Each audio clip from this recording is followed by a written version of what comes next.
सदर मोहतरम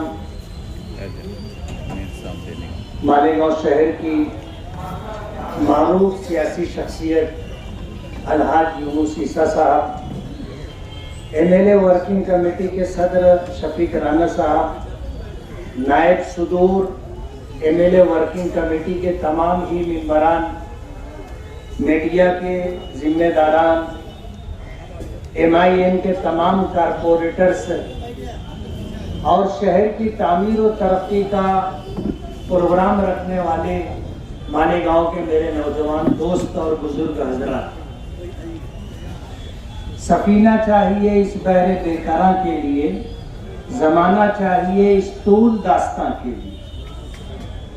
मालेगांव कारपोरेशन में जो लोग बरसरे इख्तिदार थे और हैं, कारपोरेशन को बेस बना करके कारपोरेशन के खजाने को तामीर और तरक्की के नाम पर जिस तरह उन्होंने लूटा है, इंशाअल्लाह उसका भांडा हम फोड़ेंगे।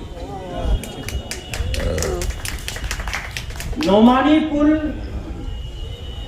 आप अगर देखोगे, जिस वक्त ये पुल पास हुआ उस वक्त एक पुल और पास हुआ था, दोनों का बजट एक था। लोखंड बाजार जहां PM हाउस था, मरने वालों का जहां पोस्टमार्टम होता था, जहां मंदिर है, जहां पर गणपति कुंड है, वहां से एक पुल बना है जो नदी के उस पार तक है। उस पुल का बजट और ये नोमानी पुल जो इन्होंने मुस्लिम इलाके में मुसलमानों की जरूरत के लिए बनाया, उन्होंने चंद पैर डाल करके भराव कर दिया, जबकि दोनों का बजट एक है।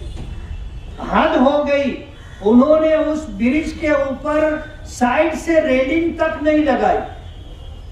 1 करोड़ 80 लाख रुपया या 80 लाख या 1 करोड़ का बजट था, इन्होंने 10-15 लाख रुपए के अंदर उतना काम पटा करके पूरा पैसा ठेकेदार के नाम से खा गए।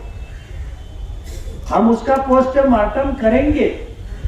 और हमने जिस वक्त उन्होंने नोमानी पुल के नाम से पंचायत की, हमने जब ही कहा था कि आपने हमें रास्ता बताया है, अब हम जो है शहर में जितने ऐसे भ्रष्टाचार हुए हैं हर जगह पंचायत करेंगे ना। अभी ऐलान हुआ 84 का, और किसी ने कहा कि चौपाल जो भी होगा, हम चौपाल कहो, 84 कहो, पंचायत कहो, अब आपने हमें रास्ता बताया है, हम आपको घर तक पहुंचाएंगे ना, घर तक पहुंचाएंगे।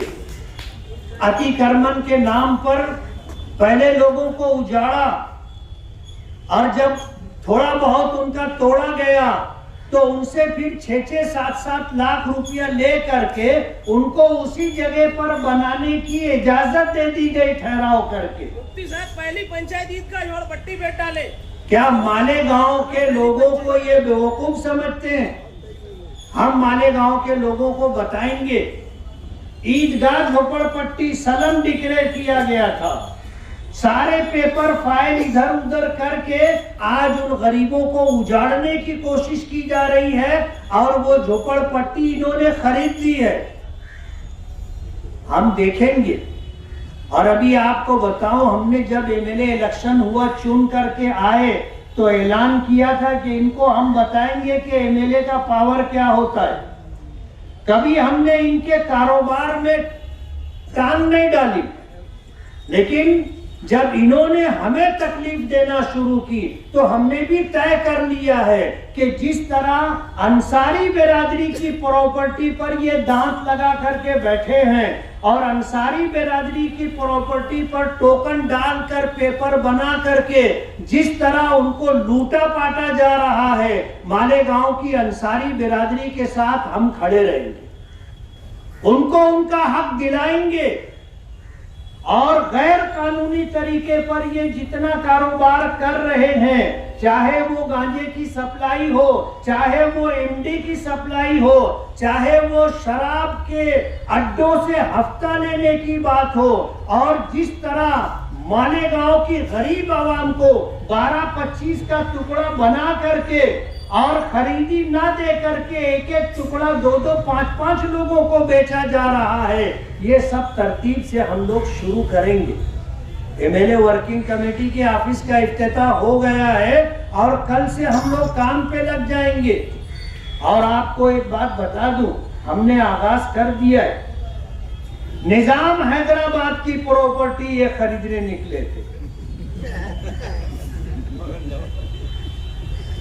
निजाम हैदराबाद की प्रॉपर्टी खरीदने के लिए निकले थे। वो कहते ना चे का शोरबा। आपको शायद इस मिसाल का पस मंजर बैकग्राउंड नहीं मालूम होगा, किसी और मौके से बताऊंगा।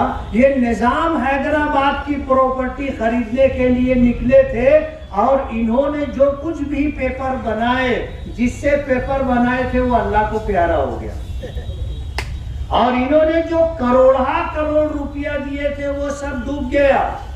जब हमें पता चला तो हमने ऐलान किया था कि आपने हमको तकलीफ दी है, हम भी आपको तकलीफ देंगे, अब छोड़ेंगे नहीं।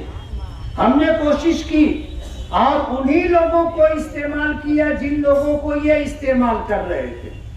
और इनका अंडरग्राउंड जो मामला था कि ये प्रॉपर्टी हम इतने में लेंगे और हमें 11,000 करोड़ रुपए का प्रॉफिट होगा। कई सौ एकड़ जगह थी, कई 100 एकड़ जगह। हमने सरकार का नाम लगवा दिया उस प्रॉपर्टी पर। अब इनके आबाओ अजदाद भी आ जाएंगे तो वो प्रॉपर्टी खरीद नहीं पाएंगे। सरकार का नाम लग गया है और चीफ मिनिस्टर ने अपने इख्तियारात को इस्तेमाल करते हुए ये ऑर्डर जारी कर दिया है कि ये सरकारी मिल्कियत है, इसकी खरीदो फरोख्त और इसका रजिस्ट्रेशन नहीं होगा। इब्तिदाए इश्क है, रोता है क्या, आगे आगे देखिए होता है क्या। अभी तो हम है ना 3 साढ़े 3 साल, इंशाअल्लाह अल्लाह जिंदगी दे, इनको हम बताएंगे ना। ये जो समझते थे कि मालेगांव में इनकी गुंडागर्दी, दादागिरी और इनका राज है, हम इनको बताएंगे कि दाल आटे का भाव क्या होता है। समझ में आएगा इनको। ईदगाह झोपड़पट्टी इंशाअल्लाह इनके लिए दूसरा बड़ा झटका होगा। और कारपोरेशन के जितने ऑफिसरान दर पर्दा इनकी मदद कर रहे हैं, चाहे वो कमिश्नर हो या और सिटी इंजीनियर हो या दीगर ऑफिसरान, अगर मेरी ये आवाज उनके कानों तक पहुंचती है तो सुन ले, गलत का साथ देने की वजह से तुम्हारी नौकरी भी जाएगी और तुमको जेल की सलाखों के पीछे भी जाना पड़ेगा। हरामखोरी अब चलेगी नहीं। बस बहुत दिन हो गए खलील मियां छलांगों से फाकते मारा करते थे, वो दिन लग गए। अब हम इनको बताएंगे इंशाअल्लाह। एक एक मसला ढूंढ करके निकाल के लाएंगे और पूरे शहर की आवाम को हम ये बताना चाहते हैं कि अगर आपको इनसे कोई तकलीफ पहुंची है और आपकी प्रॉपर्टीज के लाइन से आपको इन्होंने लूटा है, आप हमसे राब्ता करें, हम आपको इंसाफ दिलाएंगे। चाहे फिर हमें उसके लिए हाई कोर्ट तक जाना पड़े, सुप्रीम कोर्ट तक जाना पड़े, हम आपको इंसाफ दिलाने के लिए हाई कोर्ट और सुप्रीम कोर्ट तक जाएंगे। ये बहुत डींग मारा करते थे। इलेक्शन हुआ, ऐलान किया कि अल्लाह का फैसला है, हमको मंजूर है। काय को रोते रोते हाई कोर्ट चले गए। वहां गए, पिटीशन डाली और ये ऐलान हो रहा था बस 1 महीना, बस 3 महीना, बस 4 महीने में इलेक्शन होने वाला है। कहते हैं ना जो होता है अच्छा होता है। हमारे वकील से इन्होंने राब्ता कर लिया। हमारे वकील ने कहा कि भाई मैं अपना गुडविल नहीं खराब करूंगा, मैं कभी मैनेज नहीं हुआ इसलिए ये काम मैं नहीं करूंगा। उस वकील ने हमसे ये कहा कि आप कोई दूसरा वकील कर लो। हमको समझ में आया कि भाई अपने को जो है इस लाइन से धोखा हो सकता है, हम सुप्रीम कोर्ट से वकील लेकर के आए। इनकी पिटीशन खारिज हो गई ना, मुंह पिटा करके बैठ गए। सुप्रीम कोर्ट जाने का ऐलान किए थे, हम इंतजारी कर रहे हैं।